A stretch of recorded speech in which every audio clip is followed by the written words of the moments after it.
उत्तानपाद नावाचा राजा आहे आणि या राजाला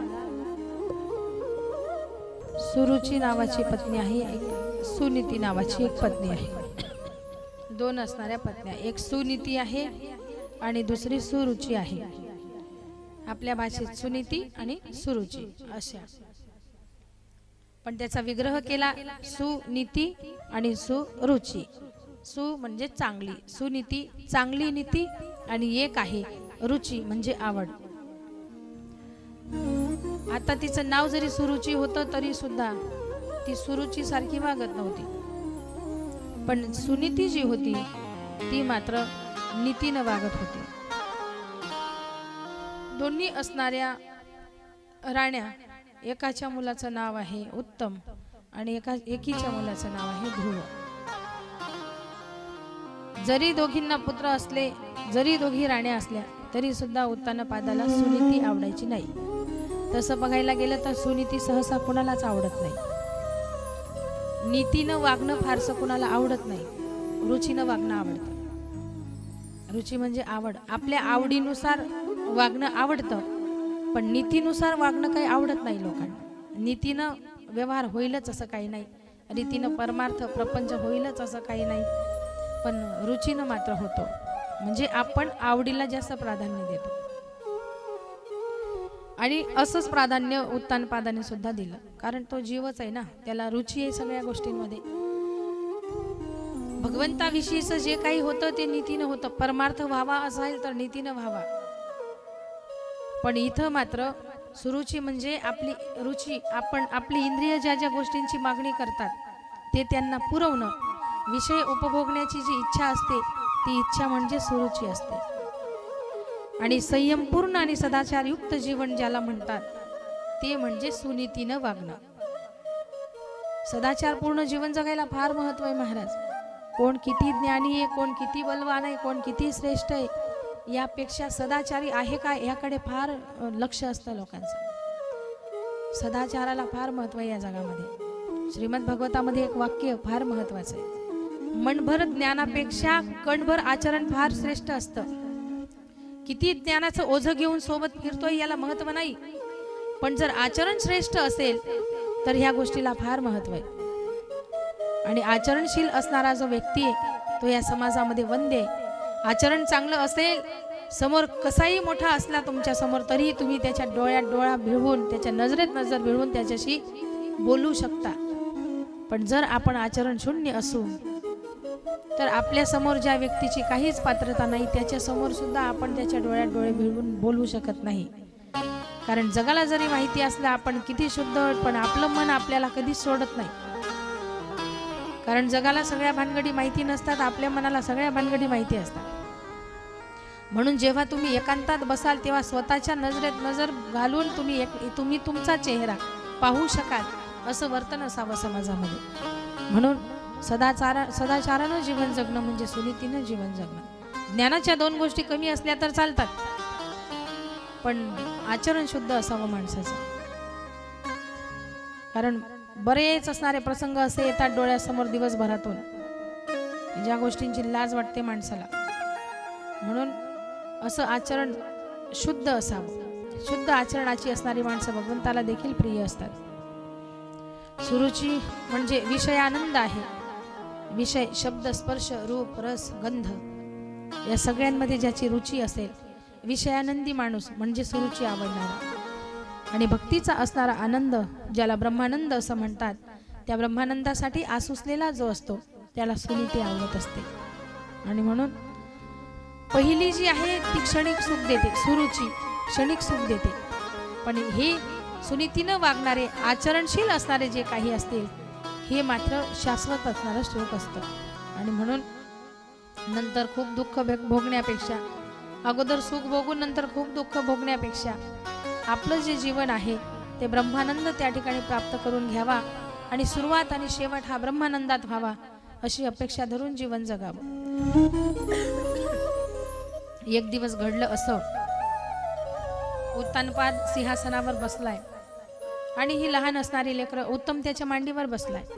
ध्रुवानं हे पाहिलं, आपला भाऊ आपल्या वडिलांच्या मांडीवर बसलाय असं पाहून ध्रुवही उत्तानपादाच्या मांडीवर बसण्यासाठी गेला. साहजिक आहे, घरातलं एक मूल जसं करतं आपल्या आईवडिलांच्या जवळ कौतुक, तसं दुसरंही करतं. तसं ध्रुव 5च वर्षाचा आहे, लहानसं असणारं लेकरू, त्याला काय कळतंय? आपला भाऊ बसलाय म्हणून आपणही त्याच्या मांडीवर बसायला जावं असं त्याला वाटलं.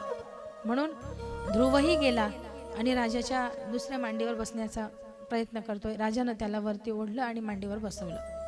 आणि हे सुरुचीनं पाहिल्यानंतर तावातावानं गेली, रागात गेली, डोळे विस्फारत ध्रुवापर्यंत गेली. ध्रुवाचा हात धरला आणि राजाच्या मांडीवरून ओढून तिनं त्याला खाली फेकलं. ध्रुवाला हे सगळं आकस्मित होतं. आश्चर्य वाटलं, रडायला लागला. आई, काय केलंस हे? म्हणे, तुझी लायकी नाहीये त्याच्या राजाच्या मांडीवर बसण्याची. जर तुला राजाच्या मांडीवर बसावं असं वाटत असेल तर देवाला सांग, माझा जन्म हा सुरुची आईच्या पोटी होऊ दे म्हणून. सुनीतीच्या पोटी जन्माला आलास ना, तुला उत्तानपाद राजाच्या मांडीवर बसता येणार नाही, तुला तुझ्या वडिलांच्या मांडीवर बसता येणार नाही.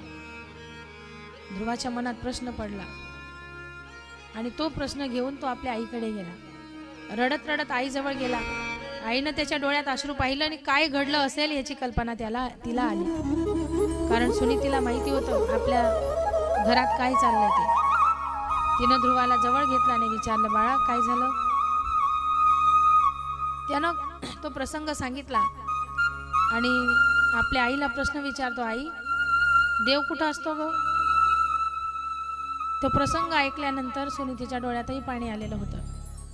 आता याला जर आपण दुसऱ्या गोष्टी सांगितल्या तर हा पुन्हा इथंच राहील आणि इथं राहिला तर हे प्रसंग त्याच्या आयुष्यात पुन्हा पुन्हा येत जातील.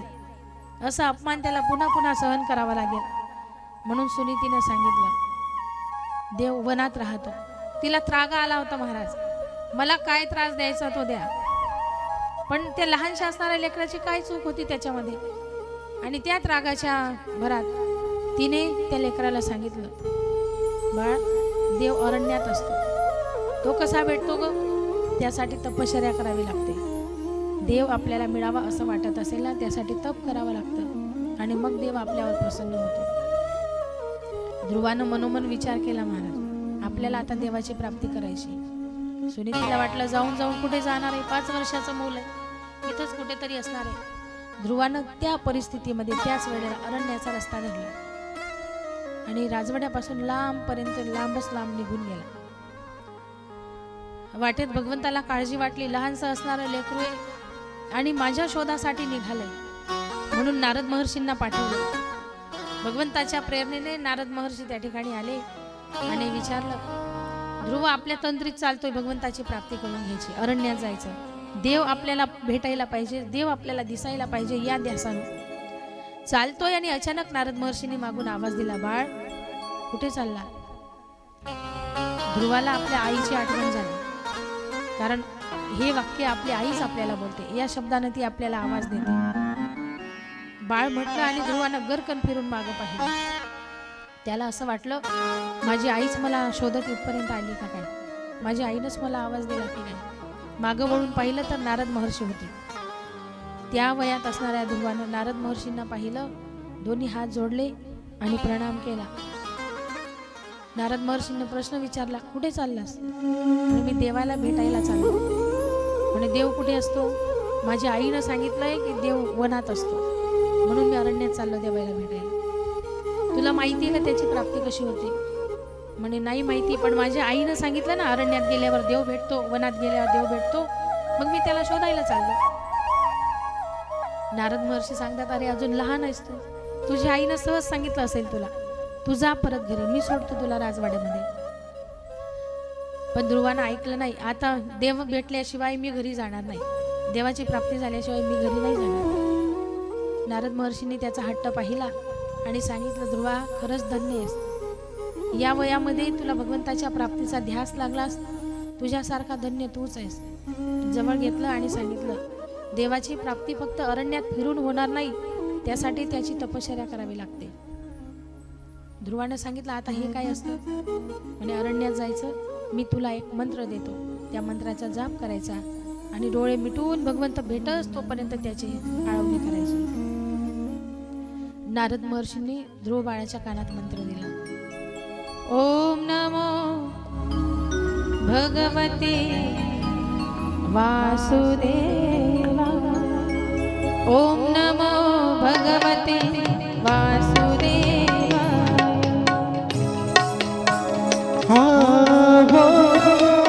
भगवते वासुदेवाय। ओम नमो भगवते वासुदेवाय। वासुदेवाय हरि नंदनंदनाय। वासुदेवाय हरि नंदनंदनाय। वासुदेवाय हरि नंदनंदनाय। वासुदेवाय हरि नंदनंदनाय। नंदनंदनाय हरि गोप गोपिकाय। नंदनंदनाय हरि गोप गोपिकाय। नंदनंदनाय हरि गोप गोपिकाय। नंदनंदनाय हरि गोप गोपिकाय। ओम नमो भगवते वासुदेवाय। ओम नमो भगवते वासुदेवाय। ओम नमो भगवते वासुदेवाय। ओम नमो भगवते वासुदेवाय।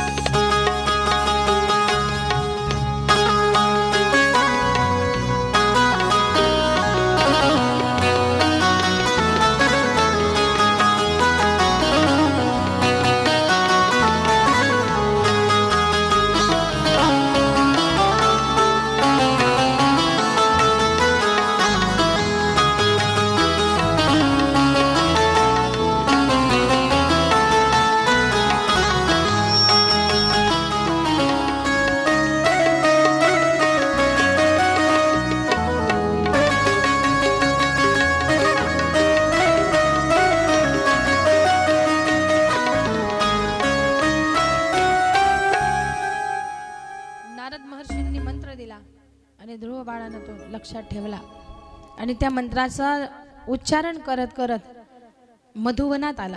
मधुवनामध्ये यमुनेच्या काठी ध्रुव बाळानं स्नान केलं आणि तपास प्रारंभ केला. 3 दिवस 3 रात्री तप झालं. आता पोटाला भूक लागली.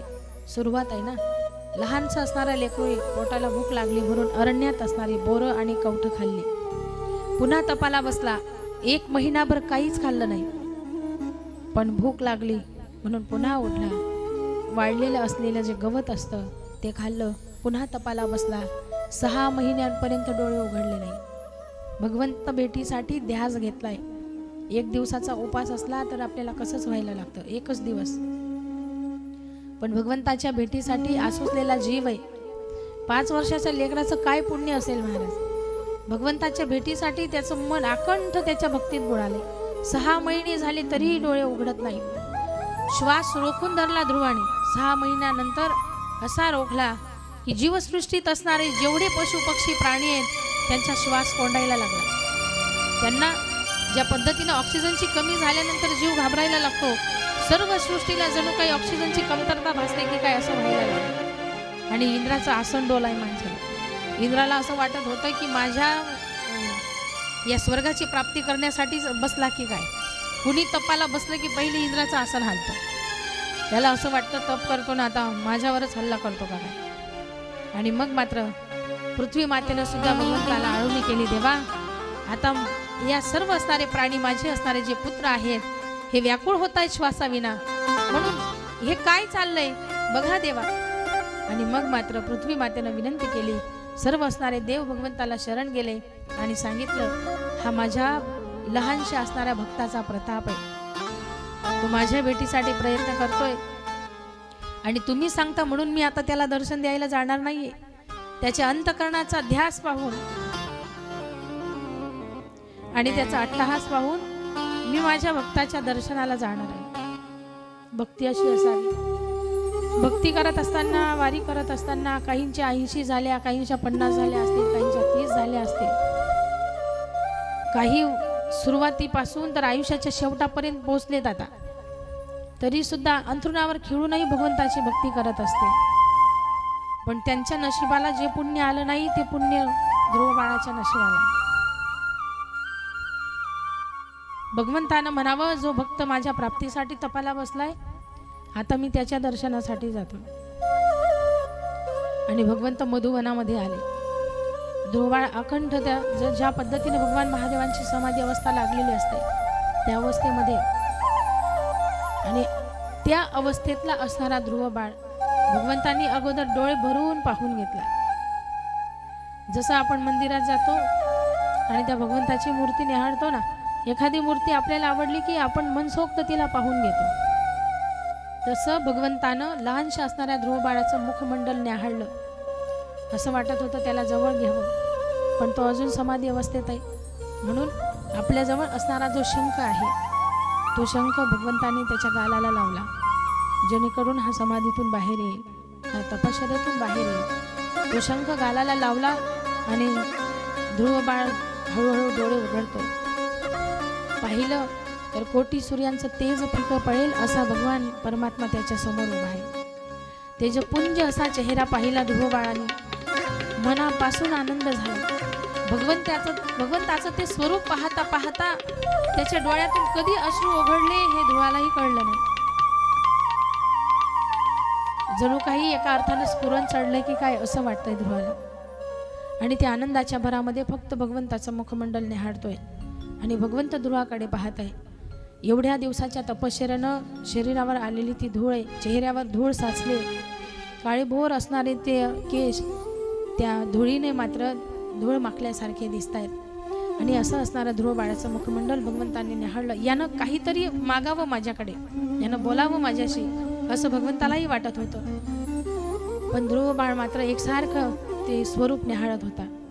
आणि मग मात्र भगवंतानं ध्रुव बाळाला सावध केलं, उचललं, जवळ बसवलं, मांडीवर घेतलं. डोळ्यात आलेले अश्रू माझा भगवंत पुसतोय. तोंडावर चेहऱ्यावर आलेल्या ज्या केसांच्या बटा आहेत त्या आपल्या हाताने भगवंतांना सावरल्या. आणि ध्रुव बाळाला विचारता झाला, बाळ कशासाठी तपश्चर्याला बसला होतास? काय पाहिजे तुला सांग. तुझ्या मनात ज्या काही भावना असतील सर्व सांगून टाक, आज मी तुला सर्वस्व द्यायला तयार आहे. ध्रुव बाळाने सांगितलं, देवा मला काहीच नाही पाहिजे. तुझं असणारं जे हे स्वरूप आहे ना ते माझ्या डोळ्यांच्या समोर असंच राहू दे, मी ते स्वरूप असंच निहाळत राहो असं मला वाटतंय. भगवंताकडून काहीतरी मागण्यासाठी ध्रुवबाळ तपश्चर्याला बसलेला आहे. पण ते स्वरूप पाहिल्यानंतर ध्रुवबाळ विसरला, कारण ते स्वरूपच असं आहे महाराज. ते एकदा डोळ्यात भरलं की जगातल्या सगळ्या वस्तू त्याच्या समोर फिके पडायला लागतात, असं ते भगवंताचं स्वरूप आहे. ध्रुवबाळाने सांगितलं, देवा काहीच नाही पाहिजे मला. जी मागणी ध्रुवबाळाने केली ना ती मागणी आपली असावी. जे ध्रुवबाळाला वाटतंय ना ती भावना, तो जिव्हाळा देवाविषयी आपल्या मनामध्ये असेल.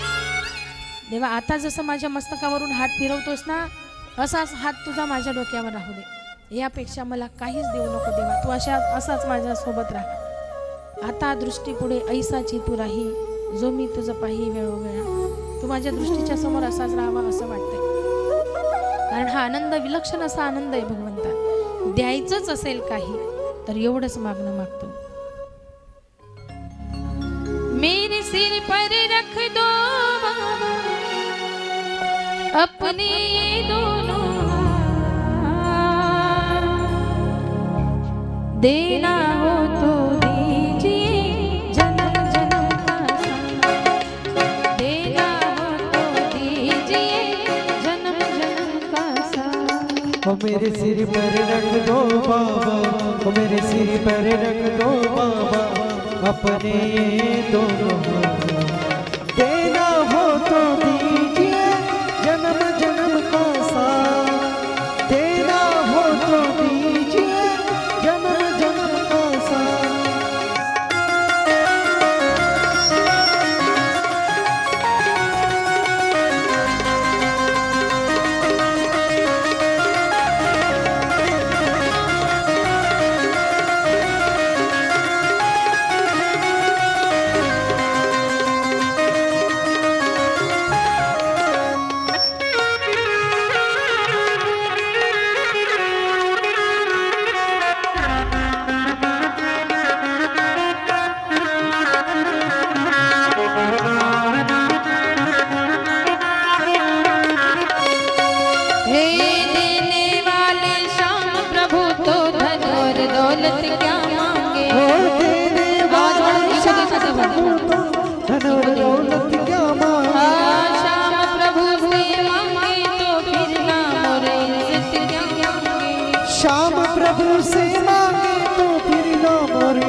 देना हो तो दीजिए जन्म जन्म का साथ। देना हो तो दीजिए जन्म जन्म का साथ। ओ मेरे सिर पर रख दो बाबा, ओ मेरे सिर पर रख दो बाबा अपने ये दोनों हाथ। देना हो तो दीजिए जन्म जन्म का साथ। देना हो तो दीजिए जन्म जन्म का साथ। लहानशा असताना ध्रुव बाळाला समजतंय आपण भगवंताकडे काय मागायला पाहिजे। देणारा जरी सर्व जगाचा मालक आहे, अखिल कोट ब्रह्मांड नायक आहे, तरी सुद्धा त्याच्याकडे प्रापंचिक असणाऱ्या वस्तू मागितल्या तर एका अर्थानं हिऱ्याच्या व्यापाराकडे काचाचा तुकडा मागण्यासारखं आहे। हिऱ्याच्या व्यापारी तुमच्यावर प्रसन्न झालाय, माझ्या दुकानातला जो असेल तो हिरा तुम्हाला मी द्यायला तयार आहे, पण रंगीत असणाऱ्या काचेला आपण भुलावं, ऐन मागण्याच्या वेळेला अक्कल गहाण पडावी ना, आपण त्याच्याकडून तो काचेचा तुकडा मागून घ्यावा असं आहे। देव प्रसन्न झालाय, त्याच्याकडे प्रपंचाच्या गोष्टी मागणं म्हणजे काचेचा तुकडा मागण्यासारखं आहे। आणि काच शेवटी जर तुम्ही हातात धरला तर तुमचे हात रक्तबंबाळ होतात, ही वृत्ती काचेची। म्हणून तो देणारा जर असेल तर त्याच्याकडे एकच वस्तू मागा, कारण त्या धनापेक्षा या प्रापंचिक वस्तूंपेक्षा भगवंताची कृपा फार महत्वाची। त्याची कृपा असली तर जगातली कुठलीही वस्तू मागण्याची गरज पडणार नाही। म्हणून ध्रुव बाळाची मागणी आहे, श्याम तेरे चरणों की धूली धन दौलत से महंगी। हो श्याम तेरे चरणों की धूली धन दौलत से महंगी। एक नजर कृपा की बाबा नाम जप से महंगी है। एक नजर कृपा की बाबा नाम जप से महंगी है। मेरे दिल की तमन्ना यही है, मेरे दिल की तमन्ना यही है, करूं सेवा तेरी दिन रात। देना हो तो दीजिए जन्म जन्म का साथ। देना हो तो दीजिए जन्म जन्म का साथ। ओ मेरे सिर पर रख दो बाबा, ओ मेरे सिर पर रख दो बाबा अपने ये दोनों हाथ। हो देना हो तो दीजिए जन्म जन्म का साथ। देना हो तो दीजिए जन्म जन्म का साथ। राजवैभवात राज करण्यात जन्माला आलेला ध्रुव बाळ सगळे तिथं खाण्यापिण्याच्या वस्तू आहेत, सोनं नाणं घालायला मिळतंय, राजवस्त्र अंगावर परिधान करायला मिळतंय, दास दासी आजूबाजूला आहेत, पण कमी मात्र एकाच गोष्टीची, तिथं त्याला प्रेम मिळालं नाही। आणि म्हणून या सगळ्याचा त्याग करून लहानसा असणारा ध्रुव बाळ अरण्यामध्ये आला आणि अरण्यात येऊन भगवंताचं तप केलं। भगवंत प्रसन्न झाल्यावर ज्या गोष्टीची कमतरता आहे त्या गोष्टीची मागणी करतोय, देवा सगळ्या गोष्टी उपभोगल्यात, माझं वय जरी लहान असलं तरी प्रेमाची कमतरता मला कळते, आणि तुझ्याकडून मिळणारं जे प्रेम असेल तर मला याच्या बदल्यात दुसरं काहीच नको, एकच गोष्ट दे।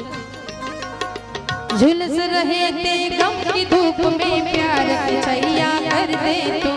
झुलस रहे गम की धूप में प्यार की छैया कर दे तू। बिन मांझी की नाव चले ना अब पतवार पकड़ ले तू। बिन माझी की नाव चले ना अब पतवार पकड़ ले तू। हे झुलस रहे थे गम की धूप में प्यार की छैया कर दे तू। बिन मांझी की नाव चले ना अब पतवार पकड़ ले तू। मेरा रास्ता रोशन कर दे, मेरा रास्ता रोशन कर दे, छाई अंधियारी रात। देना हो तो दीजिए जन्म जन्म का साथ। देना हो तो दीजिए जन्म जन्म का साथ। हो मेरे सिर पर रख दो बाबा, हो मेरे सिर पर रख दो बाबा अपने ये दोनों हाथ। देना हो तो दीजिए जन्म जन्म का साथ। हो देना हो तो दीजिए जन्म जन्म का साथ। देना हो तो दीजिए जन्म जन्म का साथ। ध्रुव बाळाची मागणी ऐकली भगवंताने। एवढ्या लहानशा वयात एवढं लहानसं मूल अशी मागणी करू शकतो, ज्यानं बनवलंय तो भगवंत सुद्धा आश्चर्यचकित भावनेनं ध्रुव बाळाकडे पाहतोय. बाळा, हे सगळं कोणी शिकवलं तुला?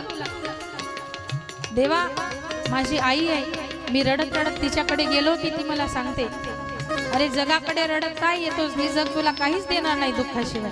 मागायचं असेल तर देवाकडे माग. तिनं मला ह्या गोष्टी शिकवल्या.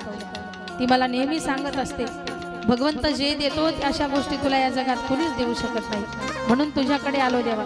आणि तिनं मला जे शिकवलं, जे ऐकवलंय, ते मागणी मी आज तुझ्या समोर करतो. म्हणून असं आश्चर्यकारक भावनेने माझ्याकडे पाहू नकोस देवा. मला जे पाहिजे तेवढंच मला दे. हे सुना है अपने शरणागत को अपने गले लगाते हो. सुना है अपने शरणागत को अपने गले लगाते हे ऐसा हमने क्या मांगा जो देने में घबराते हो. ऐसा हमने क्या मांगा जो देने से घबराते हो. हे सुना है हमने शरणागत को अपने गले लगाते हो. ऐसा क्या मांगा हमने जो देने में घबराते हो. चाहे जैसे रख बनवारी, चाहे जैसे रख बनवारी, बस होती रहे मुलाकात. देना हो तो दीजिए जन्म जन्म का, देना हो तो दीजिए जन्म जन्म का साथ. वो मेरे सिर पर रख दो बाबा, वो मेरे सिर पर रख दो बाबा, अपने देना हो तो दीजिए जन्म जन्म का साथ. देना हो तो दीजिए जन्म जन्म का साथ. देना हो तो दीजिए जन्म जन्म का साथ.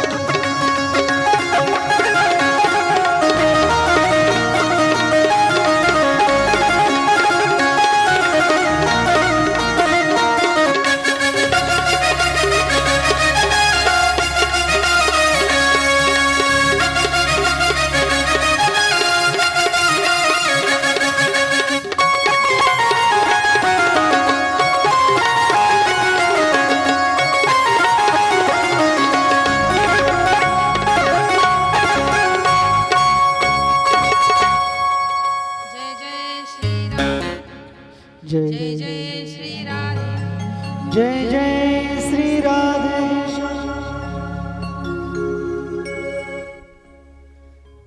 ध्रुव बाळाची अलौकिक अशी मागणी पाहिली, ऐकली आणि भगवंतही आश्चर्यचकित आहे. भक्त असावा तर असा असावा. देवाला सगळं माहिती आहे, पण ध्रुव बाळाच्या स्वभावातला असणारा जो गुण आहे तो पाहिल्यानंतर मात्र भगवंत आश्चर्यकारक नजरेने त्या ध्रुव बाळाकडे पाहतोय. जे ह्या वयात आपल्याला उमगलं नाही ते ध्रुव बाळाला 5 वर्षाच्या वयात उमगलं महाराज. अतिशय बऱ्याच अनंत जन्माचं असणारं पुण्य असेल ध्रुव बाळाच्या पदरी, आणि म्हणून हा प्रसंग येतो. आणि म्हणून भगवंताला त्याच्या दर्शनाची आस लागावी असा असणारा तो भक्त आहे. आणि लहानसा असणारा भक्त आहे, 5 वर्षाचा. त्या भक्ताकडे पाहून भगवंताला आश्चर्य करावं की याचं कौतुक करावं, याला जवळ घ्यावं, त्याच्या मनात अनेक प्रश्न आहेत.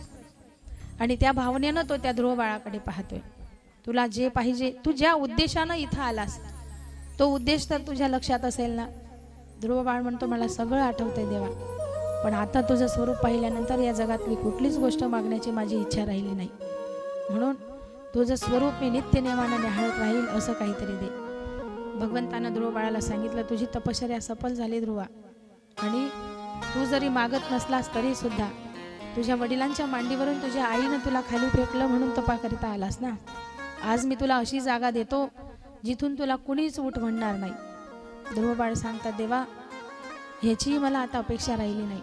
तुमचं दर्शन झालं, माझं जीवन धन्य झालं. तरी भगवंतानं उत्तर दिशेला ध्रुव बाळाला एक अढळ असं पद दिलं. आजही सप्तर्षीच्या दिशेची ज्याची प्रदक्षिणा घालतात तो ध्रुव तारा म्हणजे तो ध्रुव बाळ आहे. आजही जोपर्यंत चंद्र सूर्य आहेत तोपर्यंत तो ध्रुव बाळ त्या अढळपडावर त्या ठिकाणी निश्चित आहे महाराज. म्हणून भगवंताची भक्ती अशा पद्धतीनं करा, जोपर्यंत त्याचं अस्तित्व आहे, जोपर्यंत चंद्र सूर्य आहे, पृथ्वीचं अस्तित्व आहे, तोपर्यंत आपलं असणारं अस्तित्व त्या ठिकाणी लहानशा असणाऱ्या ध्रुवानं ह्या गोष्टी शक्य करून दाखवल्या. आपल्याही कडून शक्य होऊ शकतात. आणि इकडे ध्रुव बाळाचे असणारे ते आई वडील त्या सगळ्यांना मात्र जेव्हा नारद महर्षी तिथं गेले ध्रुव बाळाला मंत्र देऊन, तेव्हाच त्या उत्तानपादाला मात्र तिथं आपण हे काय करून बसलो ह्याविषयी त्याला पश्चाताप झालेला होता. परंतु नारद महर्षींनी त्यांना त्यावेळेला सांगितलं नाही नेमकी त्याची काय दिशा आहे ती. पण आता मात्र हे सगळे ध्रुवाला भेटण्यासाठी म्हणून त्या ठिकाणी आले. अनेक हजार वर्ष ध्रुवाला राज्यपद दिलं गेलं. बरीच हजार वर्ष ध्रुव बाळाने त्या ठिकाणी राज्य केलं आणि भगवंताला दिलेल्या वरदानानुसार ध्रुव बाळ आपल्या अढळ पदावर जाऊन त्या ठिकाणी निश्चित झाले. तर उत्तानपादनं आणि सुनीतीनं येऊन सुरुचीने ध्रुव बाळाची माफी मागितली, क्षमा मागितली आणि ध्रुव बाळाला आपल्या राज्यात परत घेऊन गेले. आणि त्या ठिकाणी मात्र ध्रुव बाळाचा राज्याभिषेक केला. लहानशा असणाऱ्या ध्रुवानं तपश्चर्याच्या बळावर आपल्या आईच्या उपदेशाखातर भगवंताचीही प्राप्ती करून घेतली. फक्त भगवंताचीच प्राप्ती नाही केली तर चंद्रसूर्य असेपर्यंत ध्रुव बाळाचं नाव त्या ठिकाणी अजरामर झाले. एक आई आपल्या लेकराला कशा पद्धतीनं घडवू शकते, एक आई आपल्या लेकराला काय बनवू शकतो तो पुढे जाऊन, या सगळ्यांविषयी मार्गदर्शन व्यवस्थित करत असेल तर निश्चित त्या लेकराचं असणारं जे आयुष्य आहे ते सार्थकी लागतं. म्हणून ध्रुव बाळाच्या चरित्रातून आपल्याला हे शिकायचं आहे. श्रीमद भगवत कथा श्रवण करत असताना ज्येष्ठांसाठी तर मार्गदर्शक ठरतच असते, पण प्रत्येकासाठी लहानातलं लहान आणि मोठ्यातल्या मोठा जो कोणी ही कथा श्रवण करत असेल या प्रत्येकाला त्याविषयी मार्गदर्शन मिळत असतं. आणि म्हणून पुन्हा पुन्हा या ठिकाणी वर्णन मनाचं कान करून श्रीमद भगवत कथा श्रवण करायची असते आणि त्याच्यावर अवलंब करायचा असतो. त्या कथेच्या असणाऱ्या वाक्यांवर विचार करायचा असतो आणि मग विचारपूर्वक मात्र तो विचार केल्यानंतर आपलं आयुष्य बदलून जातं. आणि म्हणून ही सुंदर अशी भागवत कथा आपण ह्या ठिकाणी श्रवण करत आहोत आणि ते श्रवण करत असताना राजा भरताचं चरित्र आपण ह्या ठिकाणी श्रवण करतोय.